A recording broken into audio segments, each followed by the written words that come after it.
Bonjour, je vous présente cet ouvrage. René Roussillon, Manuel de psychologie et de psychopathologie clinique générale.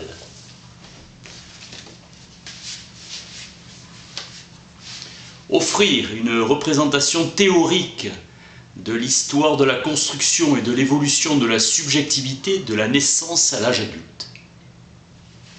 Cet ouvrage essaye de pénétrer dans l'intelligibilité, vue d'ensemble de la connaissance de l'approche clinique, construire une représentation d'ensemble de la psyché, approche compréhensive de la souffrance humaine, de son pathos. Le fondement est la réalité psychique. Il existe une réalité matérielle, biologique et psychique.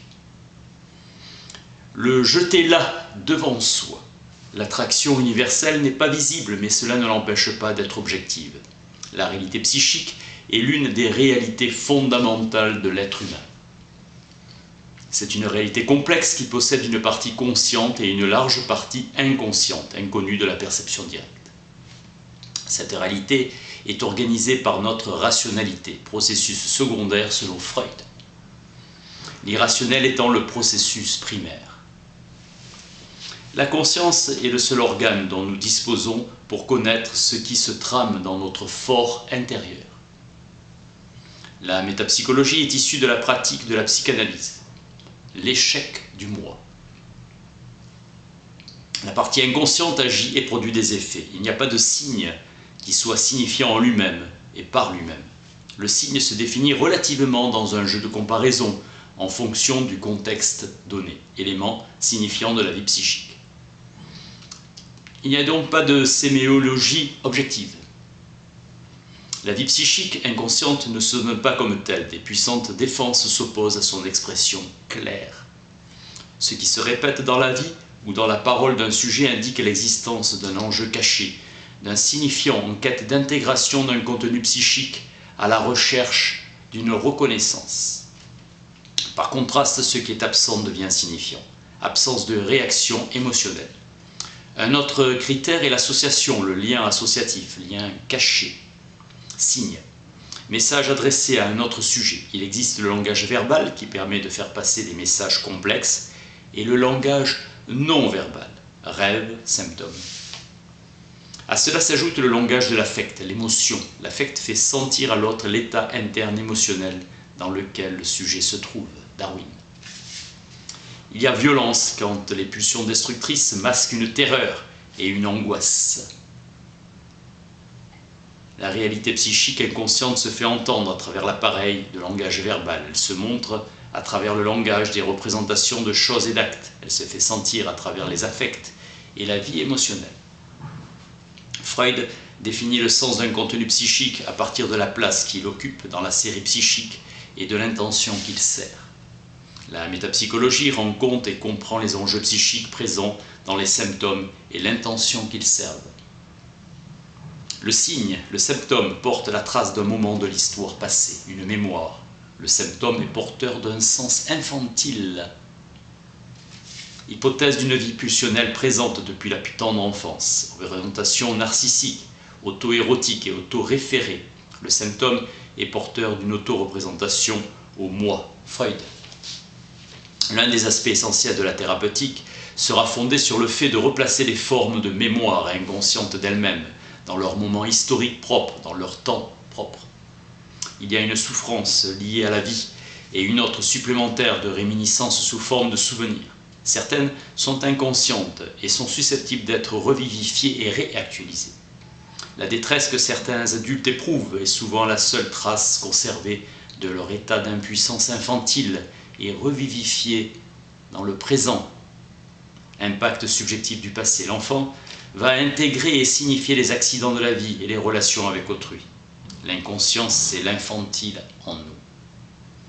Une manière de représenter les événements, une manière de les signifier. Les logiques qui organisent l'inconscient sont des logiques infantiles, issues des vécus, des processus et des théories de l'enfance. La mémoire que nous conservons n'est pas une mémoire inerte, elle est vivante. Les événements sont conservés et réinterprétés après coup. Nous transformons après coup le sens de ces traces. Ce qui évolue, c'est le sens que nous lui conférons. L'impossibilité de transformation est ce qui définit le traumatique dans la vie psychique. Dialectique entre le poids du passé et l'actualité. Le concept de pulsion est le concept central de la métapsychologie.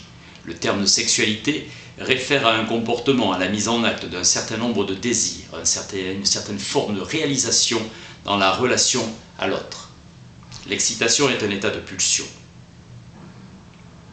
Le terme de motion est utilisé pour évoquer un mouvement pulsionnel.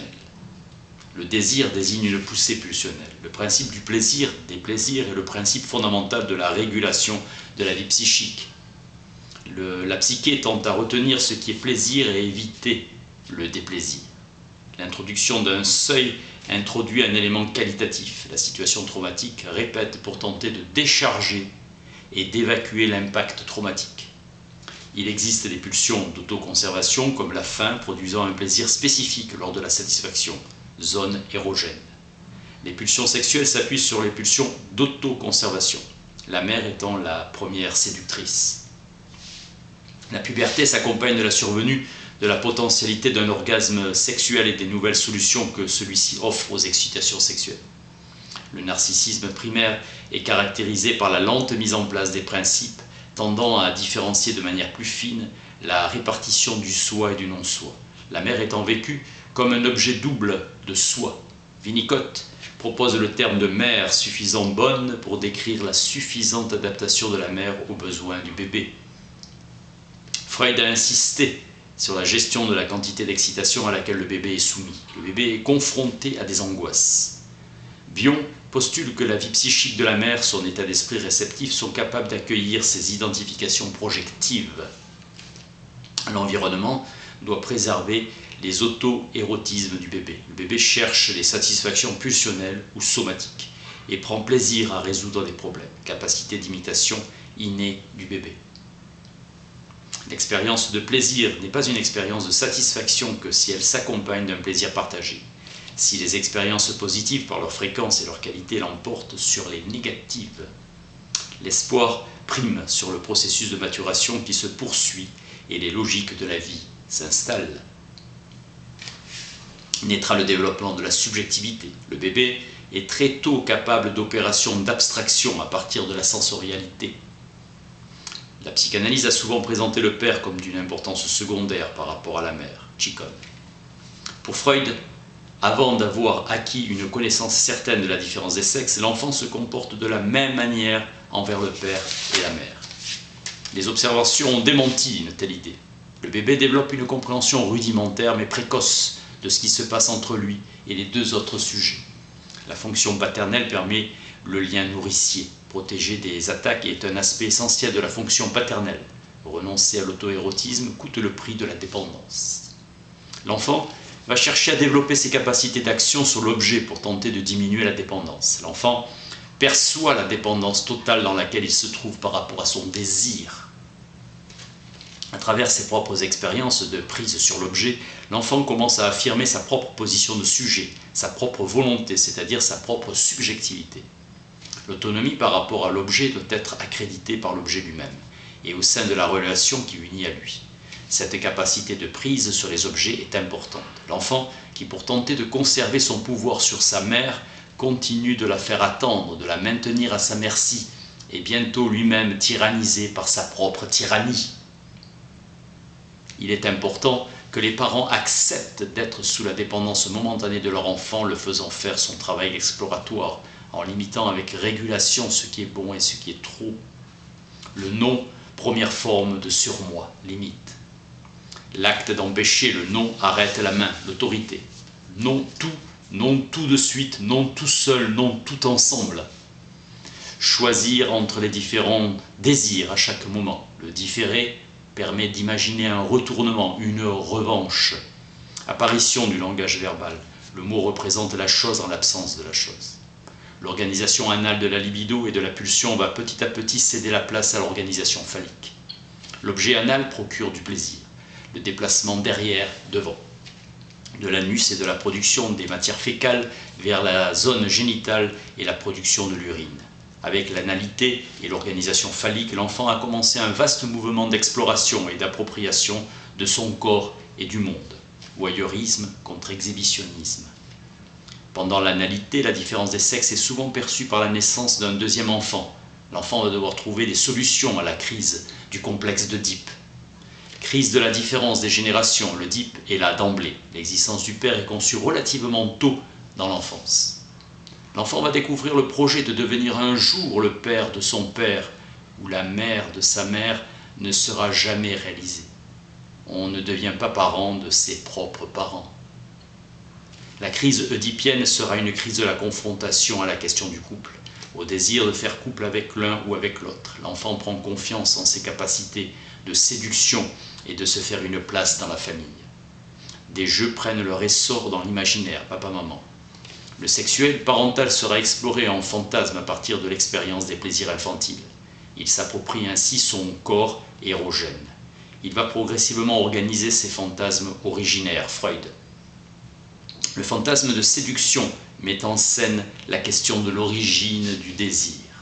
La crise oedipienne se joue dans l'univers rationnel familial. L'Oedipe apparaît comme la mise en crise d'une certaine voie de réalisation des désirs. L'issue hors de la crise oedipienne surgit de la possibilité de prendre et ou de découvrir la représentation comme nouveau but pulsionnel, essence de la sublimation. La sublimation va caractériser l'entrée dans la période de latence. Le jeu traduit l'intériorisation des expériences de lien aux objets, constitution d'objets internes. Aux sources du ludique se trouve le besoin de symboliser, Ciccone. Avec Mélanie Klein, le jeu est une voie royale d'accès à l'inconscient, au fantasme et au pulsionnel, se décoder comme un rêve, Pfeiffer. Les caractéristiques du jeu sont le plaisir et le sentiment de toute puissance que celui-ci procure. La satisfaction des désirs sexuels refoulés se fait dans l'angoisse. Lorsque l'angoisse est présente dans le jeu, celle-ci n'est pas le résultat du jeu, elle est son matériel. Le jeu suppose l'autre. L'une des fonctions du jeu est de lier la destructivité, de lier la haine, celle du sujet comme celle de l'objet. Les jeux, la théâtralisation de la violence, sont des modes de liaison de la destructivité. Les pulsions sont aux sources du ludique, mais constituent une menace pour le moi, Winnicott. Au-delà d'un certain seuil, l'excitation pulsionnelle conduit à un sentiment de confusion. Pour Piaget, le jeu, le ludique, est motivé par le pur plaisir fonctionnel et est au service de l'apprentissage. Le jeu permet d'explorer l'objet, d'apprendre sur l'objet. Anne Alvarez, évoquant le jeu de la bobine de l'enfant de Freud, jeu maîtrisant l'absence en explorant les objets qui peuvent s'absenter. Le geste est une esquisse ludique du comme si, en situation d'absence de l'objet chose. Le jeu prolonge les conduites adaptatives, disait Piaget. Le jeu prolonge les interactions pulsionnelles pour les transformer. Rythmicité dans les interactions ludiques, Daniel Marcelli. Les micro-rythmes d'où émerge le ludique voient alterner attente, tromperie et retrouvailles. Ces premiers jeux produisent aussi de la différenciation. Entre la crise oedipienne et celle d'adolescence, il existe une période de latence. L'enfant commence un processus d'autonomisation par rapport à ses parents. Il explore les premiers espaces et domaines sociaux extrafamiliaux et s'engage dans une découverte progressive du monde et de ses règles. Observer les nouvelles règles du lieu comme le corps immobile sur une chaise et il devra intérioriser la motricité, école. La donnée nouvelle est que la restriction motrice est perceptive, qui devient la règle. C'est la nouvelle règle sociale. L'enfant latent découvre le jeu avec le langage et le développe. L'école devient le prototype de l'autre lieu de soi, de la confrontation avec un autre niveau d'altérité. L'enfant latent apprivoise l'école et l'environnement qui conduit à l'école. La vue du clochard interroge sur la conformité, sur la misère, l'exclusion sociale, portant le symbole de la déchéance. Rencontrant le commerçant, il aura le sujet de la transaction commerciale. Il va pouvoir commencer à réfléchir. Premières expériences du relativisme culturel. L'élément déterminant de l'entrée dans l'adolescence est la puberté, la maturation biologique et sexuelle. Le corps en pleine mutation, transformation de l'appareil sexuel, la survenue de l'orgasme bouleverse le rapport au plaisir. Nouvelle solution aux poussées pulsionnelles, impasse à traiter durant l'enfance. Une révolution s'effectue dans la symbolisation. Le coup de poing mimé, esquissé durant la période de latence sera donné même s'il n'est pas à pleine puissance. Révélation du secret du monde sur la potentialité orgasmique. Investissement dans certaines figures sociales emblématiques. Engagement pulsionnel maximal par idéalisation. Une véritable passion se développe pour les idoles. L'adolescent élabore des théories du social et du politique. Intérêt pour l'investigation des forces cachées, mystiques. On n'imagine pas un enfant mystique, mais ce n'est pas plus vrai pour l'adolescent. Apprivoisement de la sexualité adulte, masturbation. Le moi se laisse prendre et posséder par la pulsion et la décharge pulsionnelle. Confiance de la capacité du moi à survivre à la petite mort pour se laisser aller au plaisir. Les projets de vie, être capable de faire. Les modifications du corps produisent des angoisses qui vont générer des mouvements de régression mêlés de sexualisation, dégoût des repas familiaux, troubles alimentaires. La croissance psychique s'accompagne d'un détachement des parents et d'une éventuelle hostilité. Soif insatiable d'échange. La psychopathologie est une approche visant une compréhension raisonnée de la souffrance psychique, indissociable d'une perspective de soin. Guérir, c'est construire les conditions d'une souffrance tolérable et acceptable et s'échapper du principe de répétition. La nosologie est l'étude des maladies en vue de leur classification méthodique, le diagnostic et la détermination d'un trouble d'après ses symptômes. Incertitude radicale de tout diagnostic en soulignant les limites d'une visée objectivante. Tel patient étiqueté schizophrène à son arrivée dans un service devient paranoïaque puis hystérique ou est à limite. Les diagnostics varient en fonction du temps et de ceux qui les posent. Le pronostic est médicalement une évaluation portée sur la durée, le déroulement et l'issue de la maladie. Selon Lacan, celui qu'on vient consulter est un sujet supposé savoir. Le clinicien est supposé disposer d'un savoir sur la psyché, sur les mystères de l'âme. Cette attente lui confère une puissance presque magique. Le premier acte clinique est d'adopter une position d'ignorance en refusant la position de sujet connaissant. Ce refus fonde l'acte clinique, frontière entre le gourou et le clinicien. Le gourou dit qu'il possède des réponses et adopte la posture du détenteur d'une connaissance intuitive. Le clinicien ne sait pas. Cette position inverse les rôles, c'est le patient qui sait. Mise en œuvre de la dynamique transférentielle, le savoir est déconstruit. Le savoir est déposé dans l'histoire du patient et il est délégué au dispositif. Travail analytique sur cette notion de savoir analytique dans le sens d'une décomposition en divers constituants. Le clinicien se dégage d'une position d'emprise sur l'autre. Je ne sais pas, c'est vous qui savez. Le sujet sait quelque chose de lui sans le savoir. Il ne sait pas qu'il sait. Ce savoir ignoré fonde la perspective de l'inconscient. Je ne sais rien de vous et j'ai besoin que vous me disiez, me fassiez comprendre. Fondation d'une position éthique. Le clinicien se différencie du gourou, écartant la possibilité d'une relation d'emprise. Il dessine la place de l'inconscient à travers l'idée d'un savoir ignoré. Espace d'identification mutuelle. Nous sommes des êtres humains souffrants qui ignorent les origines de cette souffrance. Alliance thérapeutique. Nous ignorons ce qui vous fait souffrir, essayons de le découvrir ensemble. Potentiel de lien transférentiel. La question du savoir se déplace en direction de la méthode. Le clinicien sait comment savoir. Le clinicien apprend aussi de ce qu'il ne dit pas. Être à l'écoute du patient. Ce que manifeste le patient sans savoir qu'il le manifeste. Le clinicien s'intéresse à ce que dit ou fait le patient, mais aussi à ce qu'il ne dit pas ou ne fait pas. Quelque chose est refoulé, écarté de la conscience et désormais inconscient. Retour du refoulé par lapsus, acte manqué, rêve ou idée incidente. Le refoulé fait toujours retour. Le refoulement conserve et enrichit, alors que le clivage expulse et appauvrit. Écouter le patient, c'est l'écouter associé, passer d'une pensée à l'autre, d'un geste à l'autre, contenu et manière.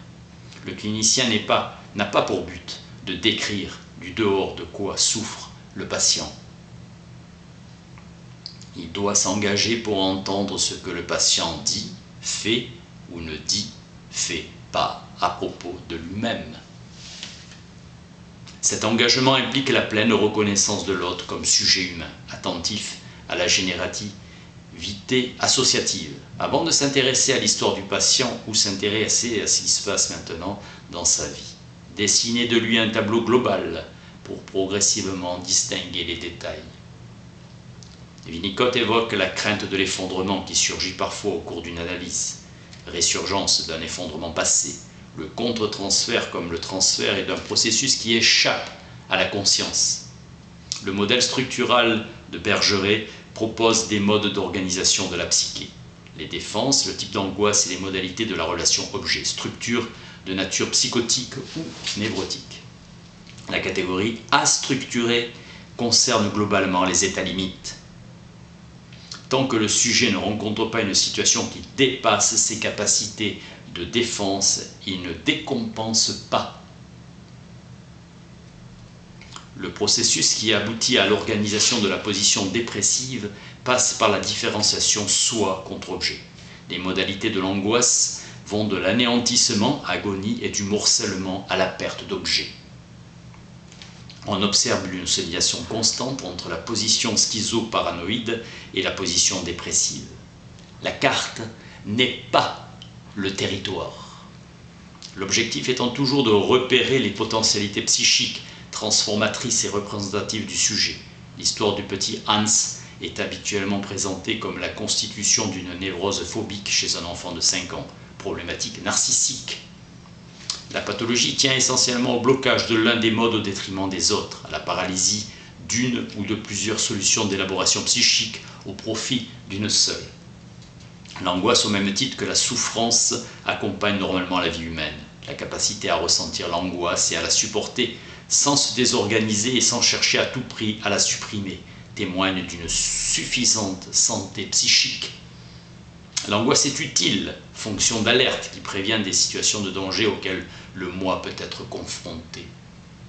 L'angoisse possède une fonction de signal, différencier la peur de l'effroi et de l'angoisse. La peur est éprouvée face à un danger réel, l'effroi devant un danger objectif.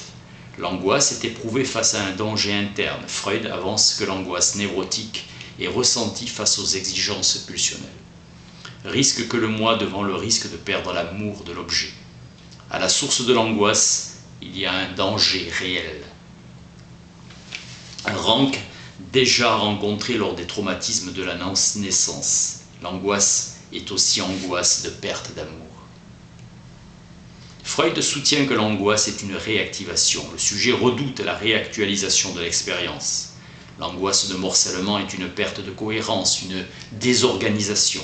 Le sujet est envahi par la sensation de partir en morceaux.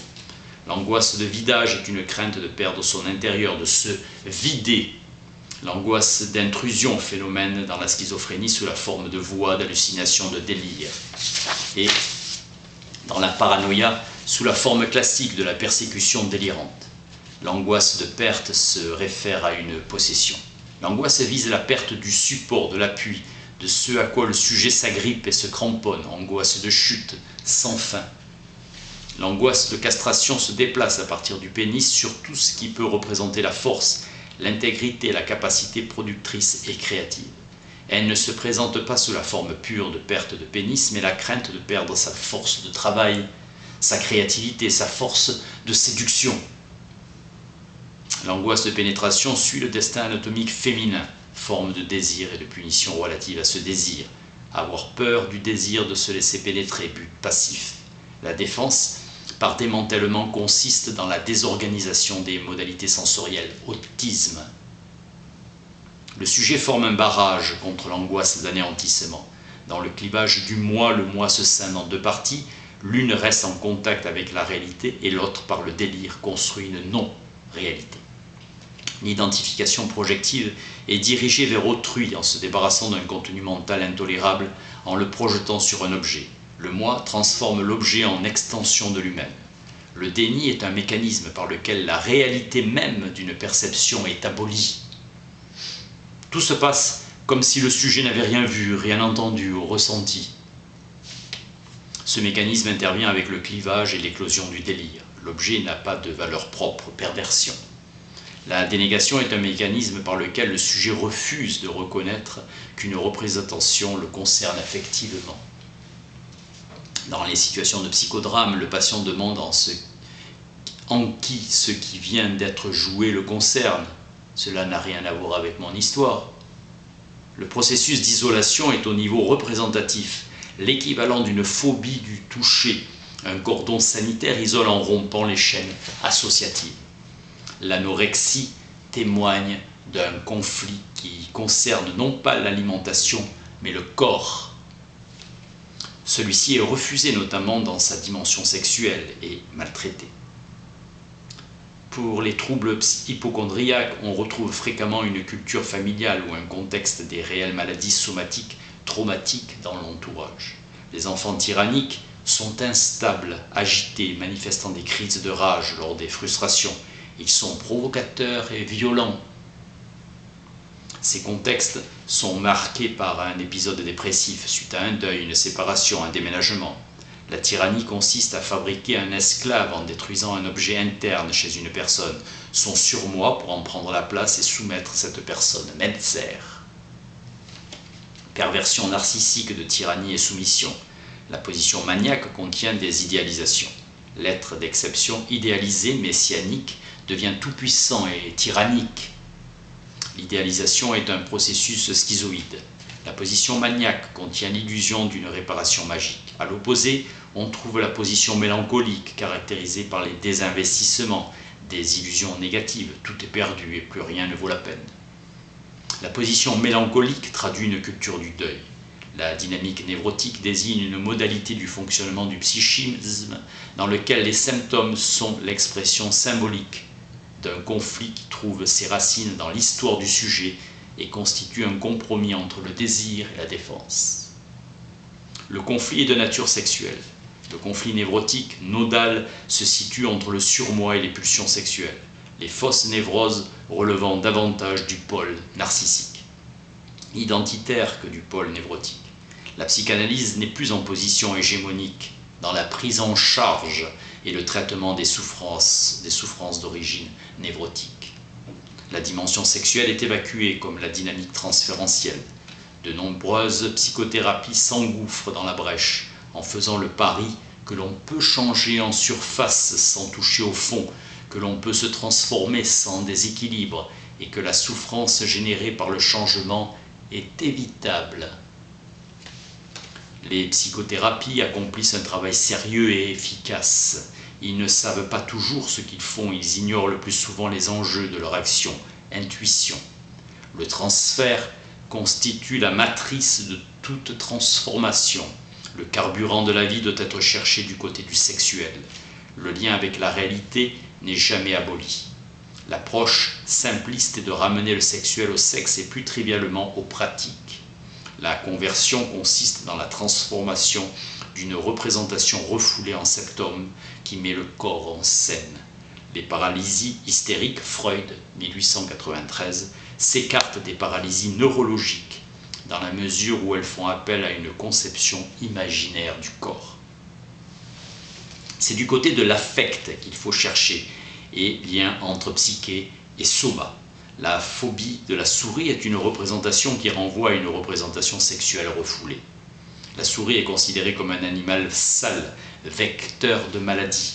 La phobie des araignées fonctionne sur un schéma semblable, velue, grosse et se faufile partout. La phobie du toucher exprime la crainte du contact.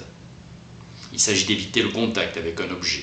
La clinique moderne parle de stress post-traumatique plutôt que de névrose. La psychose se caractérise par une transformation radicale du rapport du sujet à la réalité, entraînant une modification profonde de la personnalité. Freud affirme que la névrose est le négatif de la perversion. La perversion disperse là où la névrose rassemble. Le terme de schizophrénie est forgé en 1911 par Breuer. On parlait avant de démence précoce. Le terme signifie étymologiquement division de l'esprit. La psychiatrie a créé le terme schizoïde pour décrire les pathologies à la frontière de la schizophrénie. Le délire est centré sur un détail de la vie quotidienne, puis généralisé au monde entier. Le délire est marqué par un contenu persécutoire, des idées de grandeur, d'une mission spéciale à accomplir pour sauver le monde. Les hallucinations auditives sont fréquentes, violentes et dangereuses. Pour les fondateurs de l'école de Palo Alto, la schizophrénie résulte d'un trouble de la communication précoce et spécifique au sein du groupe familial. Le mouvement de l'antipsychiatrie, Hoffmann, interprète la schizophrénie comme un voyage entrepris par le patient pour se découvrir lui-même. Elle n'existe pas. C'est un concept forgé par la psychiatre pour se justifier et poursuivre un travail de chien de garde de la société. Face à une culture de masse, la schizophrénie est une sorte d'acte de résistance. Lang, élève de Winnicott. L'expression même schizophrène a été forgée pour décrire des mères froides, sans affect, défense face à un sujet incontrôlable et imprévisible. Ces mères deviennent froides afin de se protéger d'un contact fou avec leurs enfants. L'enfant futur schizophrène est porteur d'un travail de deuil que la génération précédente n'a pu faire. Exister consiste à ne pas exister, Racamier. À la place de l'Oedipe, on voit émerger l'anti-Oedipe. La scène primitive n'est pas attaquée mais effacée. Le patient lui-même, son propre parent. Le traitement se fait par prescription médicamenteuse pour diminuer les délires et les hallucinations, le sujet émergent de la confusion et de l'angoisse. Suivi d'un travail en groupe et une prise en charge psychanalytique. Paranoïa signifie penser à côté, connaissance altérée. Le paranoïa n'a pas d'hallucination, c'est ce qui la distingue de la schizophrénie. Apparition entre 20 et 50 ans, en majorité pour les hommes, 70%. Le paranoïaque est inséré dans la société, il n'a aucun symptôme. Sauf à l'approche de la zone de délire organisé, l'alcool ou la drogue peut faire survenir les troubles. La paranoïa est caractérisée par un trouble délirant, conviction sectorisée et réductible par la logique, et non conforme aux normes du groupe, entraînant une position de méfiance et des conduites hypervigilance. Le patient peut se montrer agressif dans la psychose paranoïaque de type persécutoire. Le délire est construit et cohérent à la différence de la schizophrénie paranoïde dans laquelle l'incohérence et l'invraisemblance du délire règnent. L'objet d'amour peut devenir haine dans la psychose érotomaniaque. Tout est interprété comme signe d'amour, célébrité. Le délire de jalousie, méfiance et interprétation. Pour Freud, cette paranoïa résulte d'un mécanisme de défense, le refoulement ayant échoué et l'échec n'ouvre pas la voie à une névrose. Pour Klein, tout ce qui est frustrant pour le sujet est mauvais et projeté au dehors. Le sujet dénie sa propre agressivité, glissant vers la position dépressive. Le sujet se sent coupable de blesser l'objet et risque de perdre son amour. Pour Erikson, la source de la paranoïa est une expérience blessante, une déception profonde face à un environnement qui ne s'est pas montré suffisamment bon. La psychose maniaco-dépressive est traitée efficacement par le lithium qui atténue les changements d'humeur, associé à un suivi psychothérapeutique individuel. On ne peut perdre que ce qu'on a possédé, travail de deuil. Dans la mélancolie, l'ombre de l'objet tombe sur le moi, le processus de deuil est paralysé. Les syndromes confusionnels sont de nature neurobiologique. Le délirium est une altération des fonctions cognitives, alcool, ou d'une attente corporelle, cardiaque, cérébrale. Dans la démence, la mémoire est défaillante et le processus dégénératif irréversible. La démence d'Alzheimer, assaut à troubles mnésiques et de l'orientation et du langage. La démence de Creutzfeldt-Jakob, de la vache folle est consécutive à l'absorption de prions. L'écoute attentive du patient et de la famille est complexe. Récit violent, surchargé d'affect, le récit a une fonction de décharge. Pas de jugement péremptoire. L'humour doit être une qualité du praticien. Un clinicien c'est quelqu'un qui trempe les malades dans l'humain plutôt que dans l'alcool. Continuité contre discontinuité identitaire dans les souffrances narcissiques. La constitution d'un être indépendant est aléatoire, oscillant. Supporter l'écart ou la perte, la reconnaissance de l'écart lié à l'absence ou à sa perspective est source de souffrance. Autrui représentant un objet lié à la satisfaction des besoins, l'angoisse d'être abandonné, seul et sans secours. Angoisse de la séparation dans la vie quotidienne. Le travail de deuil confronte le sujet à l'absence de retour possible. Freud. Constance de soi à travers le temps. Il y a un soi-même parce qu'il y a les autres. L'identité implique la réflexivité. L'identité, c'est le diable, disait Freud. L'expérience de séparation suppose la perspective de n'être rien pour l'autre, de ne pas exister pour lui. Freud souligne que si l'étude des névroses de transfert a permis de suivre l'évolution des motions pulsionnelles et bininales, l'étude de la schizophrénie et de la paranoïa donne accès à la psychologie du moi et au narcissisme. Tout sujet déprimé n'est pas forcément dépressif. Les conduites addictives construisent un lien avec un objet constamment disponible, avec effet immédiat et répétitif, Korkos. Passage à l'acte actif contre passif pour le vol ou le vandalisme. Le vol est une forme de dédommagement. Le vandalisme est une souillure et une destruction. Procédé autocalmant qui vide le psychique et qui encombre en général l'angoisse. L'approche psychosomatique complaisance d'organes, Freud, évoque un corps imaginaire érotique différent du réel. Les solutions perverses, néosexualité, McDougall, ont une fonction défensive contre l'émergence d'affects terrifiants et incontrôlables. D'un point de vue clinique, les patients psychosomatiques ont un symptôme somatique et un psychique. Marty décrit la pensée opératoire prise dans le factuel et l'événementiel. Elle est démunie de valeurs libidinales. Le sujet a un surmoi non intégré et conforme. La pensée opératoire s'attache essentiellement aux choses. Apathie et détachement du patient. L'affect n'est pas absent, il est neutralisé. L'anorexie mentale avec des troubles des conduites alimentaires, boulimie contre anorexie. Conduite addictive, Combe. Sensation euphorisante de l'absence de nourriture. Perte d'appétit, amaigrissement, arrêt des règles, aménorrhée. L'activité intellectuelle ou sportive prend le dessus, le devant de la scène. Attitude de détachement vis-à-vis des liens sociaux. L'équipe médicale prend en charge les aspects du soin corporel, suivi médical, et un thérapeute suit la patiente à partir d'un régime. La perte de poids dépasse la limite fixée et des comportements de dissimulation se mettent en place. Vomir. Ample vêtement, déteste son corps qui lui paraît obèse, dégoût de soi, gavage et vidage quotidien du corps, apparaissant à l'adolescence quand le sujet perd une part de ses appuis corporels, le corps changeant. La désorganisation ouvre sur un risque d'explosion du moi, idéal contraignant. Conséquences sur l'organisme à long terme, attitude détachée à l'égard des contingences matérielles, prisonniers d'un idéal à leur insu.